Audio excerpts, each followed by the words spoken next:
The Ricky commemorated its 100th episode with a light and funny one that included this Chenford moment, as well as the first I love yous they said to each other. While being centered around Nolan and Bailey's wedding, episode 2 also gave us some action with Celina's storyline. Aaron kind of ruined his relationship with Celina, and Monica showed up once again protecting another criminal. Aren't there any other lawyers in the Rookie universe? Anyway, let's do a quick breakdown of the Rookie Season 6 Episode 2 and talk about the major plot points. Of course, I'll also discuss what will happen in the third episode, so stick around for that. Let's go!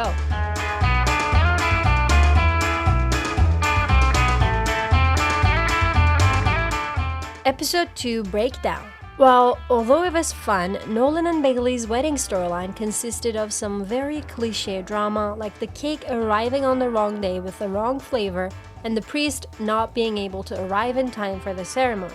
Other than that, it was weird not seeing any of Bailey's bridesmaids or friends. Are her friends just the same as Nolan's? That makes me feel like her character completely revolves around Nolan, but I also get that there are too many characters on the show, and including one more would break the whole deal, right? Anyway, Randy and Chastity scored some laughs with their weird dynamic, and their role-playing caused one of the wedding rings to get lost and eventually be bought by the Hammer. The way Tim had to fight him was hilarious, and getting him on his knees while holding a ring was just too much teasing. Lucy was about to have a heart attack, and so was I. Despite their fight, which started in the previous episode, we all knew Tim wouldn't send Lucy by herself to see the Hammer, and of course he wouldn't let Lucy fight the guy. Tim is one hell of a romantic guy, and his lie detector gesture was so sweet even though it backfired on him.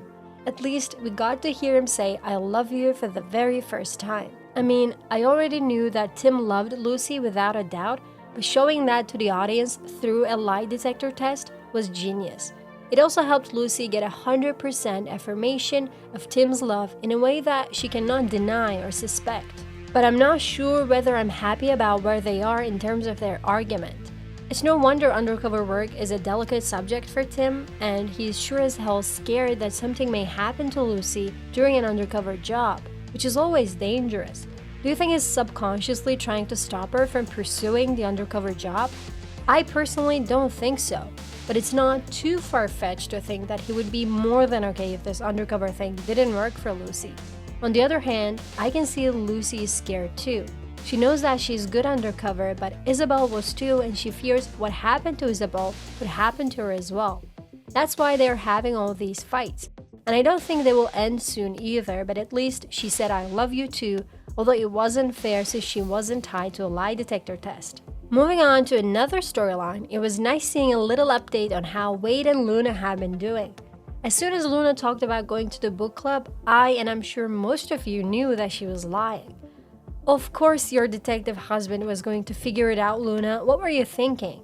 At least, it wasn't a scary lie. She's pursuing social work. Good for her. If this means she'll be around more to also check on Aaron, that's great because he needs it.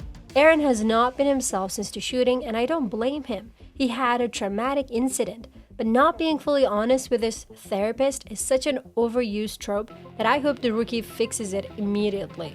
The shared trauma with Celina brought them together, and Nyla was right that Celina was fulfilling all of his emotional needs, which led him to interpret Celina's friendship in the wrong way.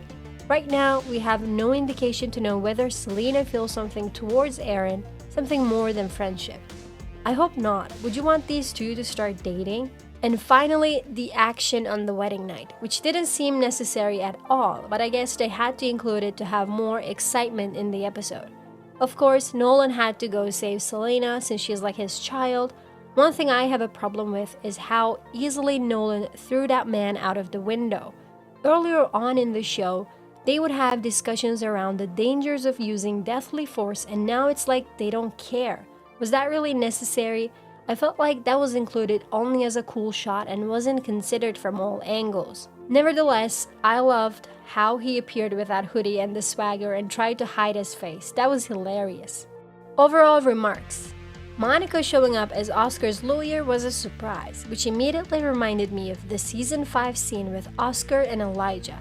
In my previous video, I talked about how the criminal from the first episode could also have been hired by Elijah, and the higher-up Monica was talking to on the phone could have also been him. In the episode, they did squeeze in a theory about the potential work relationship between Monica and Elijah, but we'll see later in the season. By the way, I love the opening sequence with a band that sang "Arrest Me but Make It Sexy." I had loved their previous appearance in season 5 too, so I hope this becomes a recurring theme. The dance scene was also phenomenal. It's not too often that we see our cops in those outfits dancing like there's no tomorrow. Episode 3. The next episode is titled Trouble in Paradise. It focuses on Nolan and Bailey's honeymoon, which will have a lot of problems. They will see a masked man and find a body on the beach. What else can you ask for from your honeymoon, right? If you watch the full episode 3 preview, you'll see that they are even held hostage.